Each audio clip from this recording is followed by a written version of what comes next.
नमस्कार साथियों, आप लोगों का स्वागत है हमारे YouTube channel CGPSC and CG Vyapam पर। दोस्तों, रोज की तरह आज भी 30 महत्वपूर्ण प्रश्न लेकर आए गए हैं, जो कि सीजी व्यापम के द्वारा लगातार पूछे गए प्रश्नों का समावेश है। यह दोस्तों 2014 में छत्तीसगढ़ पात्रता परीक्षा का एग्जाम होता है, उसमें से यह पूरा क्वेश्चन है वो लिया गया है। तो लास्ट तक बने रहेगा और इसको अंत तक देखिएगा। यह वीडियो दोस्तों छत्तीसगढ़ छात्रावास अधीक्षक परीक्षा और छत्तीसगढ़ पात्रता परीक्षा 2024 के दृष्टिकोण से बहुत ही ज़्यादा महत्वपूर्ण है। तो लास्ट तक देखिएगा। ये सभी क्वेश्चन है 2014 का, जो छत्तीसगढ़ शिक्षक पात्रता परीक्षा है शिफ्ट 2 में वर्ग 2 के लिए हुआ था, उसमें से पूरा क्वेश्चन को लिया गया है। तो बिना एक भी क्वेश्चन छोड़े आप लास्ट तक अवश्य देखेंगे। अगर कोई भी दोस्त पहली बार हमारे इस वीडियो को देख रहे होंगे, हमारे चैनल में नए होंगे, तो हमारे चैनल को अवश्य सब्सक्राइब करिएगा, साथ में बेल आइकन को भी प्रेस करिएगा। और इसके पीडीएफ प्राप्त करने के लिए दोस्तों हमारे टेलीग्राम चैनल है का डिस्क्रिप्शन बॉक्स में लिंक है, वो डाल दिया गया, तो आप वहाँ से जाकर जुड़ सकते हैं और इसका पीडीएफ है वो प्राप्त कर सकते हैं। तो चलिए दोस्तों, बिना किसी देरी के पहला प्रश्न की ओर है वो बढ़ते हैं। पहला प्रश्न है दोस्तों, भूख और प्यास क्या है? व्यक्तिगत प्रेरक है, जन्मजात प्रेरक है, सामाजिक प्रेरक है या फिर अर्जित प्रेरक है? तो भूख और प्यास क्या है दोस्तों?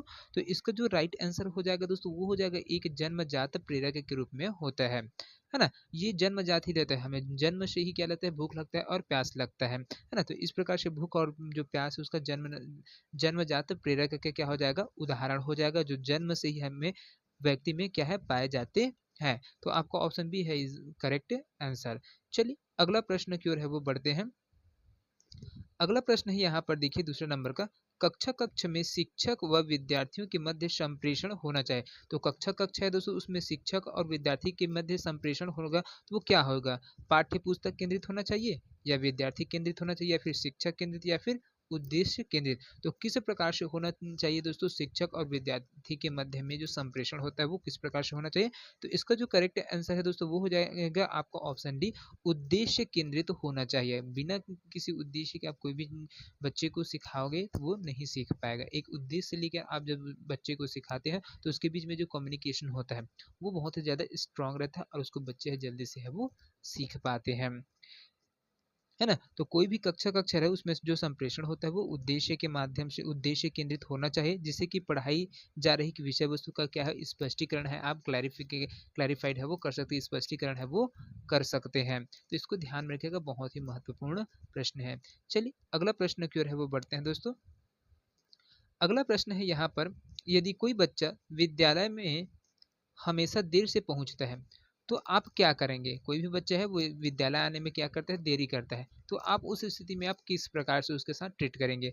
उसे डांटेंगे ताकि वह गलती दोबारा ना दोहराए, प्रधान प्राचार्य को बताएंगे, या फिर तीसरा ऑप्शन में क्या दिया है, उसके माता पिता से संपर्क रखेंगे, या फिर आपका चौथा ऑप्शन दिया है बच्चे से बातचीत करके कारण जानने का प्रयास करेंगे। तो इन चारों सिचुएशन में आप क्या करोगे? अगर बच्चा देर से विद्यालय में आता है तो एक शिक्षक के तौर पर आप क्या कर सकते हैं?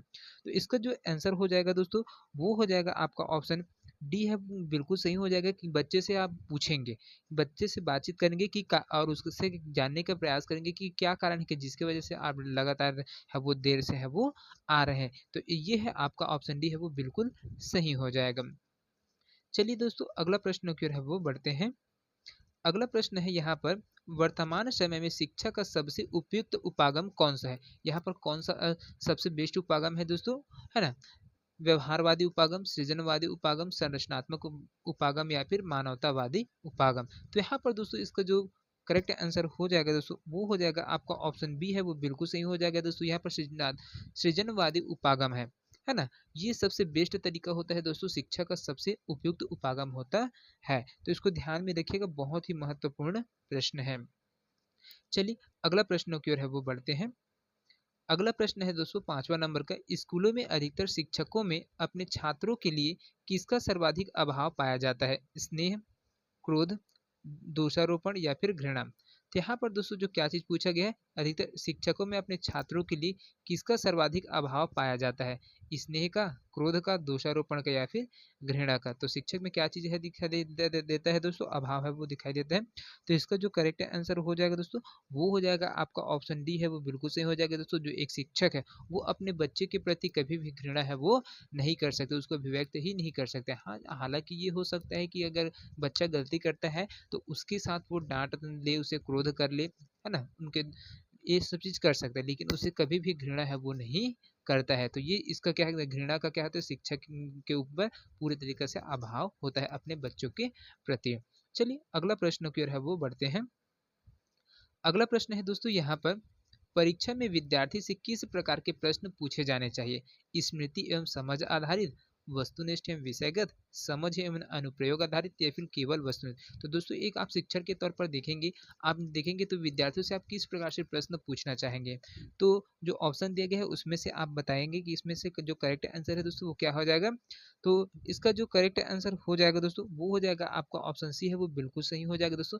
समझ और अनुप्रयोग आधारित प्रश्न है, हम क्या करते हैं बच्चों से, जो विद्यार्थी हैं उनसे पूछने का प्रयास है वो करेंगे, और ये चीज़ है वो करना बहुत ही ज़्यादा जरूरी रहेगा, जिससे क्या होता है बच्चे में दोस्तों, है ना, अगर हम लोग पूछते हैं मानसिक स्तर का अवलोकन करेंगे, है ना, तो उसमें उनका समझ होगा और अनुप्रयोग आधारित प्रश्न पूछे हैं जाएंगे तो उनको क्या है सब चीज़ अच्छे से समझ आ जाएगी, जितने आपने पढ़ा वो सब चीज़ है वो समझ जाएगा, है ना। तो इस प्रकार से समझ और अनुप्रयोग आधारित प्रश्न है बच्चों से है वो पूछे जाने चाहिए।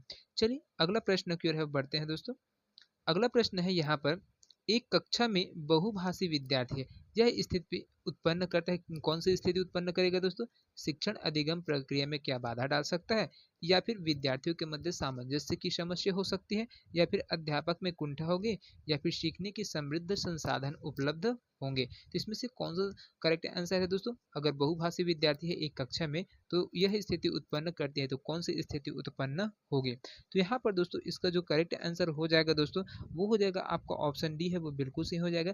क्योंकि दोस्तों जैसे दोस्तों बहुभाषी विद्यार्थी है, हाँ, अलग अलग भाषाओं को जानने वाले विद्यार्थी हैं, तो एक कक्षा में रहेंगे तो उनके बीच में क्या होगा, सीखने की समृद्ध संसाधन है वो उपलब्ध है, अलग अलग भाषाओं को वो सीख सकते हैं।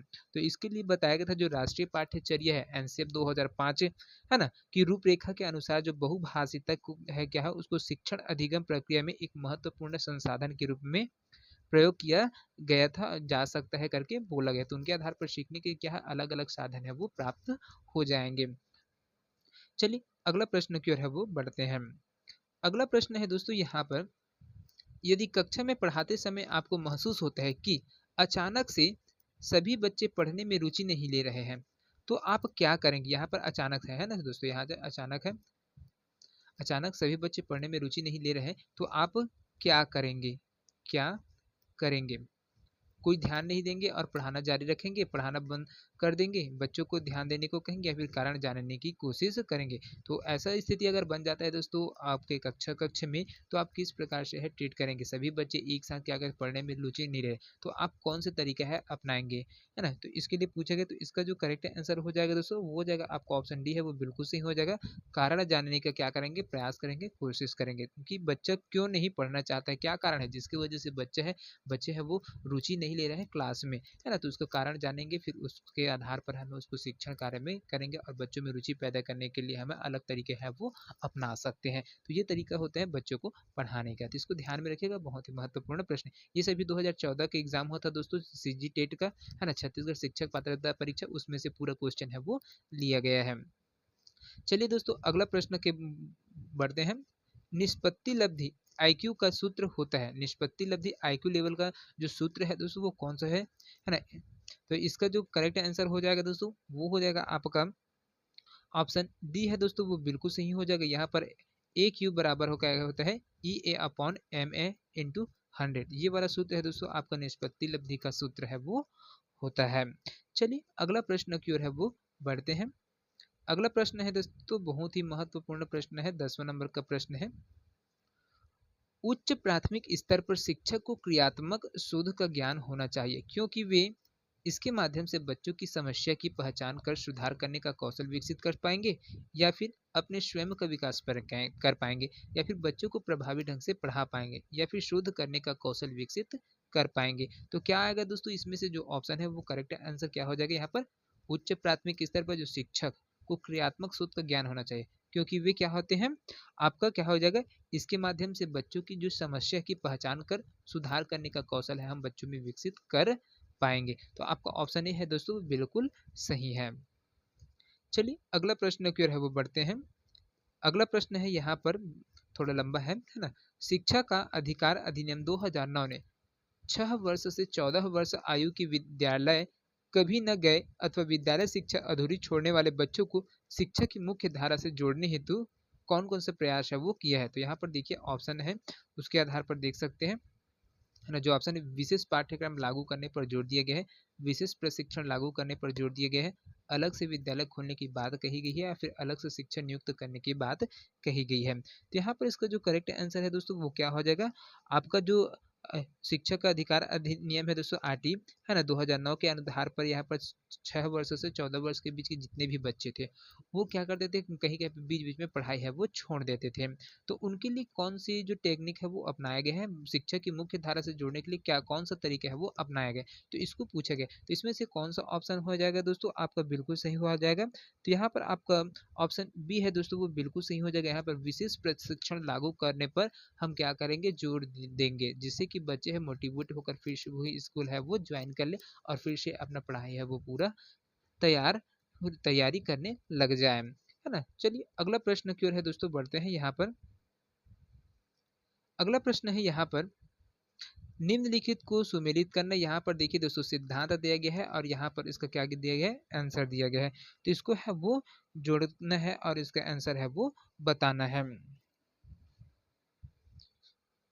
चलिए अगला प्रश्न की ओर है वो बढ़ते हैं। अगला प्रश्न है यहाँ पर, यदि आपको कक्षा का कोई बच्चा प्रायः चुप रहता है तो आप क्या करेंगे। यदि आपकी कक्षा का कोई बच्चा प्रायः चुप रहता है तो आप क्या करेंगे, उसकी ओर ध्यान नहीं देंगे, उसको किसी मनोवैज्ञानिक के पास ले जाएंगे, उसके चुप रहने के कारण को जानने का प्रयास करेंगे, या फिर उसके माता पिता से बात करेंगे। तो इसमें से इसका जो करेक्ट आंसर है दोस्तों वो क्या हो जाएगा, तो आपका ऑप्शन सी है दोस्तों, वो बिल्कुल सही हो जाएगा। अगर कोई भी बच्चा चुप रहता है क्लास में तो उसे क्या, उसके चुप रहने के कारण को हम लोग क्या करेंगे, जानने का प्रयास करेंगे कि तुम क्यों, तुमको समझ आ रहा है कि नहीं आ रहा है, जो चीज़ यहाँ पर पाठ है चल रहा है उसमें आपको कौन कौन सी चीज़ है वो समझ आता है कि नहीं। तो ये सब चीज़ कारण को जानने का प्रयास करेंगे। अगर उसको समझ नहीं आएगा उस बच्चे को तो फिर से दोबारा उसको उनके आधार पर है वो समझाने का प्रयास है वो किया जाएगा, है ना। एक शिक्षक को ये चीज़ है वो जरूरी होता है दोस्तों कि अगर कोई भी बच्चा अगर कोई भी मूलभूत कारणों से अगर चुप है, उनकी जो समस्या है उन तो उनके कारणों को खोजना है और उनकी समस्याओं को दूर करने का प्रयास है वो किसके ऊपर होता है, डिपेंड करता है शिक्षक के ऊपर है वो डिपेंड करता है ना। जिससे उनकी जो अधिगम प्रक्रिया है उसको क्या कर सके हम, सुचारू रूप से है वो चला सके। तो ये चीज रहता है, ध्यान में रखिएगा, बहुत ही महत्वपूर्ण प्रश्न है। चलिए अगला प्रश्न की ओर है बढ़ते हैं दोस्तों। यहाँ पर अगला प्रश्न है, यहाँ पर सतत एवं व्यापक मूल्यांकन से क्या तात्पर्य है। नियमित रूप से मासिक परीक्षा लेना, सीखने की प्रक्रिया के दौरान शैक्षिक एवं शैक्षिक क्षेत्रों को नियमित रूप से आकलित करना, नियमित रूप से कक्षा में गतिविधियां आयोजित करना, या फिर अंक या ग्रेड प्रदान करना। तो यहाँ पर सतत एवं व्यापक मूल्यांकन का तात्पर्य क्या चीज है दोस्तों, तो इसका जो करेक्ट आंसर हो जाएगा दोस्तों वो हो जाएगा आपका ऑप्शन बी है वो बिल्कुल सही हो जाएगा। सीखने की प्रक्रिया के दौरान जो शैक्षिक एवं सह शैक्षिक क्षेत्र को नियमित रूप से क्या करना होता है, आकलित करना होता है दोस्तों, है ना। तो इन्हीं के आधार पर जो सतत व्यापक मूल्यांकन का तात्पर्य विद्यार्थियों को जो शाला आधारित मूल्यांकन की प्रणाली से यहाँ पर संबंध है वो रखता है ना। तो ये चीज है वो ध्यान में रखिएगा, बहुत ही यहाँ पर मूल्यांकन से दोस्तों 3-4 क्वेश्चन है वो देखने को मिलता ही है। चलिए अगला प्रश्न की ओर है वो बढ़ते हैं। अगला प्रश्न है, बाल केंद्रित शिक्षा के अंतर्गत क्या सम्मिलित नहीं है। गृह कार्य प्रदान करना, बालक को प्रश्न पूछने के लिए प्रेरित करना, बालक के अनुभव को प्राथमिकता प्रदान करना, बालक की सृजनात्मकता को बढ़ावा देना। तो यहाँ पर इसका जो करेक्ट आंसर है दोस्तों वो हो जाएगा आपका ऑप्शन ए है वो बिल्कुल सही हो जाएगा दोस्तों। यहाँ पर गृह कार्य प्रदान करना, बालक बालक केंद्रित शिक्षा के अंतर्गत क्या सम्मिलित नहीं होता दोस्तों, गृह कार्य करते हैं तो उस दोस्तों बाल केंद्रित शिक्षा के अंदर है उसको सम्मिलित है वो नहीं किया जाता है। बाकी जो बालक को प्रश्न पूछने के लिए प्रेरित करते हैं तो ये शिक्षा के अंतर्गत सम्मिलित किया गया है। बालक के अनुभव को प्राथमिकता प्रदान करना है और बालक की सृजनात्मकता को बढ़ावा देना, तो ये क्या है, बाल केंद्रित शिक्षा के अंतर्गत आते हैं। लेकिन गृह कार्य करना है वो बाल केंद्रित शिक्षा के अंतर्गत है वो नहीं आता है। चलिए अगला प्रश्न की ओर है वो बढ़ते हैं। अगला प्रश्न है दोस्तों यहाँ पर, प्रतिभाशाली बालक वह है जो अपने उपागम की मात्रा, दर तथा गुणवत्ता में विशिष्ट होता है। यह कथन दिया गया है, किनके द्वारा दिया गया है दोस्तों, प्रतिभाशाली बालक वह है जो अपने उत्पादन की मात्रा, दर तथा गुणवत्ता में विशिष्ट होता है। यह किसके द्वारा दिया गया है, यह स्टेटमेंट टर्नम एवं ओडम द्वारा, कैरल एवं मार्टिन्स द्वारा RW टेलर द्वारा, फिर इनमें से कोई नहीं। तो ये जो स्टेटमेंट दिए हैं दोस्तों वो है आपका ऑप्शन सी है, वो बिल्कुल सही हो जाएगा दोस्तों। यहाँ पर आपका RW टेलर द्वारा है दोस्तों स्टेटमेंट है वो दिया गया और बोला गया था कि प्रतिभाशाली बालक वह है जो अपने उत्पादन की मात्रा, दर तथा गुणवत्ता में विशिष्ट होता है। ये इनके द्वारा है वो परिभाषा है वो दिया गया था। चलिए अगला प्रश्न की ओर है वो बढ़ते हैं। अगला प्रश्न है बहुत ही महत्वपूर्ण प्रश्न है दोस्तों। यहाँ पर देखिए, बच्चों को सीखने सिखाने की प्रक्रिया के दौरान वे उस कार्य को किस प्रकार से कर रहे हैं, इसकी जानकारी इन्हें कार्य समाप्त होने के पश्चात दी जानी चाहिए, या फिर कार्य करते समय सतत रूप से दी जानी चाहिए, या फिर कार्य के बीच में एक बार दी जानी चाहिए, या फिर इससे कोई आवश्यकता नहीं है। तो यहाँ पर दोस्तों सीखने सिखाने की प्रक्रिया के दौरान वे उस कार्य को किस प्रकार से करें, उसकी जानकारी बच्चों को किस प्रकार से देना चाहिए। तो इसका जो करेक्ट आंसर हो जाएगा दोस्तों वो क्या हो जाएगा, कार्य करते समय सतत रूप से दी जानी चाहिए, ताकि वे जान पाए कि आप कौन से कार्य कर रहे हैं, है ना। तो इस चीज़ की जानकारी है, क्या काम करते समय सतत रूप से उसको जानकारी है वो मिलना चाहिए। चलिए अगला प्रश्न की ओर है वो बढ़ते हैं। अगला प्रश्न है दोस्तों, यहाँ पर देखिए, यदि आपकी कक्षा में कोई बच्चा अधिगम अक्षम हो तो आप क्या करेंगे, उसकी ओर ध्यान नहीं देंगे, उसकी अक्षमता किस प्रकार की है यह जानकर उसको सिखाने का प्रयास करेंगे, उसकी अतिरिक्त कक्षा लेंगे, या फिर उसकी बैठक व्यवस्था कक्षा के बुद्धिमान बच्चों के साथ करेंगे। तो आप क्या करेंगे दोस्तों, अगर आपकी कक्षा में कोई बच्चा है वो अधिगम अक्षम हो, मतलब सीखने में सक्षम नहीं है, तो आप क्या करेंगे। तो हम क्या करेंगे उसके लिए कि दोस्तों सबसे बेस्ट तरीका होगा कि हम उसकी जो अक्षमता है वो किस प्रकार की है वो जानने का प्रयास करेंगे, और जानने के बाद उसको हम सिखाने का प्रयास करेंगे, है ना। तो ये वाला जो टेक्निक है वो अपनाएंगे, आपका ऑप्शन बी है वो बिल्कुल सही हो जाएगा। चलिए अगला प्रश्न की ओर है वो बढ़ते हैं।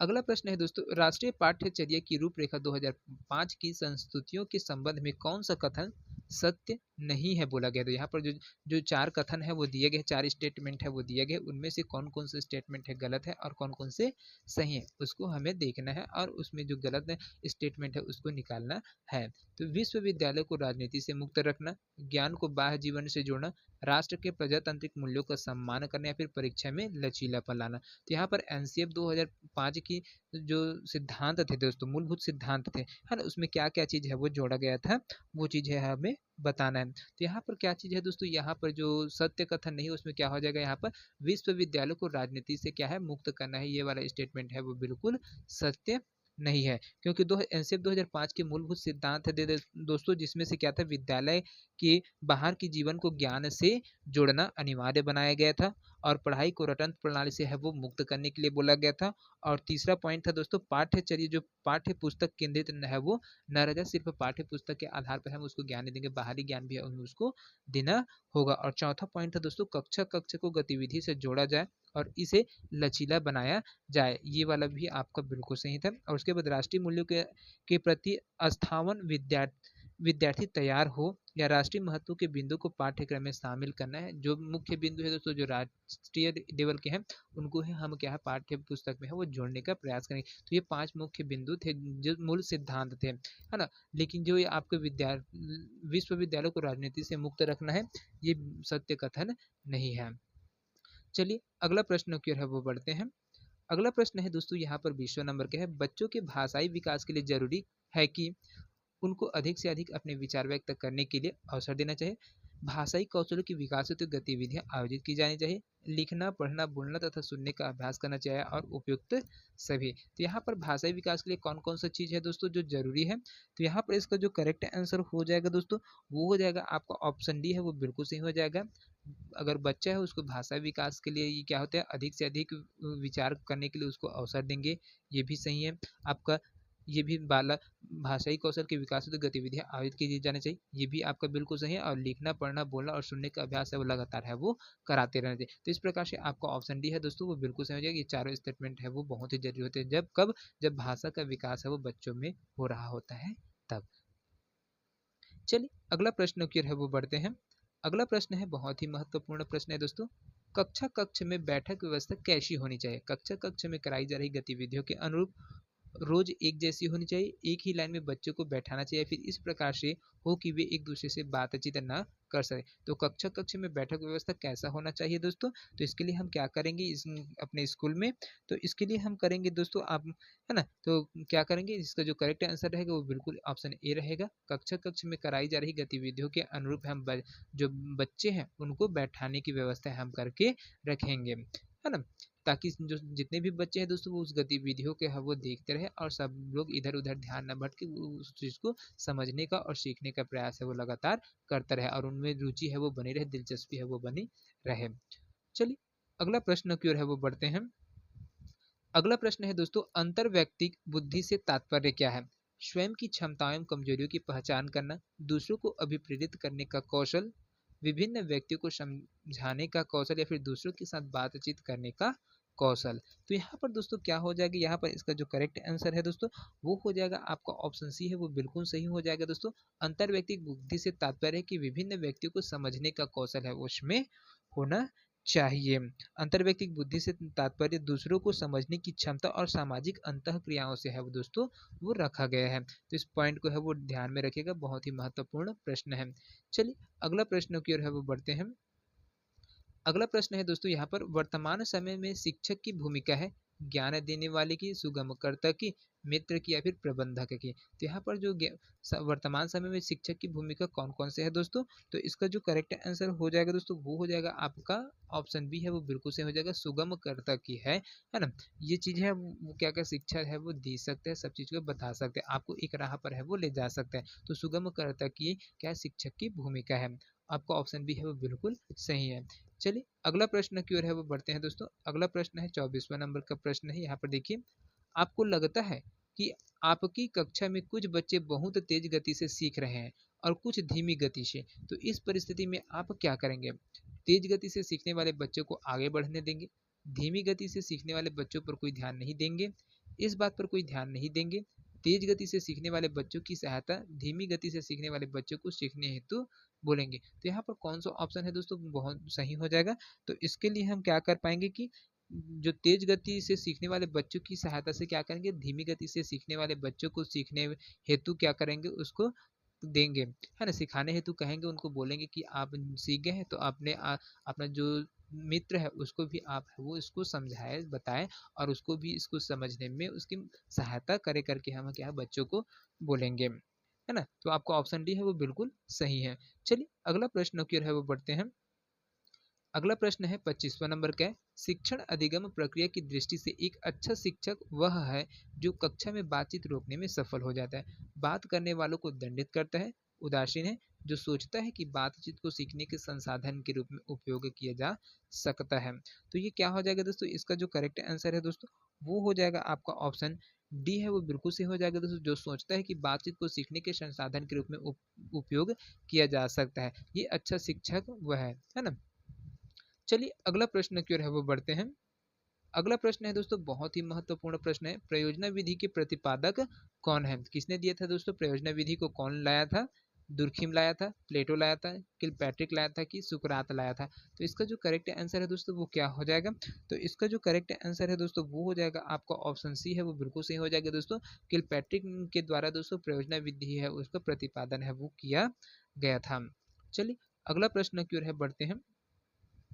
अगला प्रश्न है यहाँ पर, मूल्यांकन प्रक्रिया के 3 महत्वपूर्ण बिंदु कौन कौन से हैं? उद्देश्य, अधिगम अनुभव व मूल्यांकन के उपकरण, छात्र अध्यापक व उद्देश्य, छात्र समाज व अधिगम के अनुभव, या फिर छात्र परीक्षा व परिणाम। तो यहाँ पर क्या चीज है दोस्तों, मूल्यांकन प्रक्रिया के 3 महत्वपूर्ण पूर्ण बिंदु कौन कौन से हैं? तो इसका जो करेक्ट आंसर हो जाएगा दोस्तों वो हो जाएगा आपका ऑप्शन ए है, वो बिल्कुल सही हो जाएगा। मूल्यांकन प्रक्रिया का सबसे महत्वपूर्ण पहला बिंदु होगा उद्देश्य, दूसरा है अधिगम का अनुभव और तीसरा है मूल्यांकन के उपकरण। ये चीज है दोस्तों, ये चीज महत्वपूर्ण बिंदु है किसके, मूल्यांकन के, है ना। चलिए अगला प्रश्न की ओर है वो बढ़ते हैं। यहाँ पर अगला प्रश्न है दोस्तों, कक्षा का वातावरण कैसा होना चाहिए? शांतिपूर्ण, शोरगुल से भरा, अनुशासन से पूर्ण, या फिर मित्रता पूर्ण? तो एक कक्षा है दोस्तों उसका वातावरण है वो कैसा होना चाहिए? तो यह दोस्तों आपका मित्रता पूर्वक पूर्ण है वो होना चाहिए। बच्चों में सामंजस्य है वो स्थापित होना चाहिए और वो किसी भी प्रकार का शोरगुल है और अनुशासनहीनता जैसी कार्य है वो, है ना, नहीं करना चाहिए। तो इस प्रकार से जो वहाँ का वातावरण है वो मित्रतापूर्ण है वो होना चाहिए। चलिए अगला प्रश्न की ओर है वो बढ़ते हैं। अगला प्रश्न है यहाँ पर, कठोर शिल्प उपागम किस सिद्धांत पर आधारित है? औद्योगिक पर, इंजीनियरिंग पर, व्यावसायिक पर या फिर अनुदेशन पर? तो यहाँ पर दोस्तों इसका जो करेक्ट आंसर है वो क्या हो जाएगा दोस्तों? तो यहाँ पर इसका जो करेक्ट आंसर है दोस्तों वो हो जाएगा आपका ऑप्शन बी है वो बिल्कुल सही हो जाएगा। जो कठोर शिल्प उपागम है दोस्तों वो इंजीनियरिंग के सिद्धांत पर क्या है? आधारित है। चलिए दोस्तों आज के सेशन का अंतिम प्रश्न की ओर है वो बढ़ते हैं, जो 30वां नंबर का प्रश्न है जो बहुत ही ज्यादा महत्वपूर्ण है। तो किशोरावस्था में बच्चे किस प्रकार की समस्या का सामना करते हैं? किशोरावस्था में बच्चे है दोस्तों वो कौन से प्रकार की समस्या का सामना करते हैं? शारीरिक एवं मानसिक परिवर्तन से सामना करते हैं, या अपने साथियों से समायोजन करना, या फिर अपने माता पिता से समायोजन करना, या फिर पढ़ाई संबंधी समायोजन करना। तो यहाँ पर जो किशोरावस्था में बच्चे हैं दोस्तों वो लोग समस्या का सामना करते हैं, वो क्या चीज़ है? तो यहाँ पर दोस्तों इसका जो करेक्ट आंसर हो जाएगा वो हो जाएगा आपका पढ़ाई संबंधी समायोजन करने में उनको, बच्चों को है वो समस्या होते हैं। तो ये जो जो किशोरावस्था होते हैं दोस्तों वो 11 वर्ष है ना, 11 वर्ष से अधिक के बच्चों में इस अवस्था में क्या करता है, जो बालक है वो सामान्यतः के शारीरिक और मानसिक रूप से कठिनाई महसूस करने लगता है, जिसकी वजह से दोस्तों पढ़ाई संबंधी जो समायोजन करना है वो कठिन हो जाता है और ये समस्याओं का सामना करना बच्चों को पड़ जाता है। तो दोस्तों ये 30 प्रश्न आप लोगों को कैसे लगे कमेंट करके बताएंगे। वीडियो पसंद आएगा तो ज़्यादा से ज़्यादा लोगों तक शेयर करेंगे। तो मिलते हैं अगले वीडियो में, तब तक के लिए जय हिंद, जय Chhattisgarh. Thank you so much दोस्तों।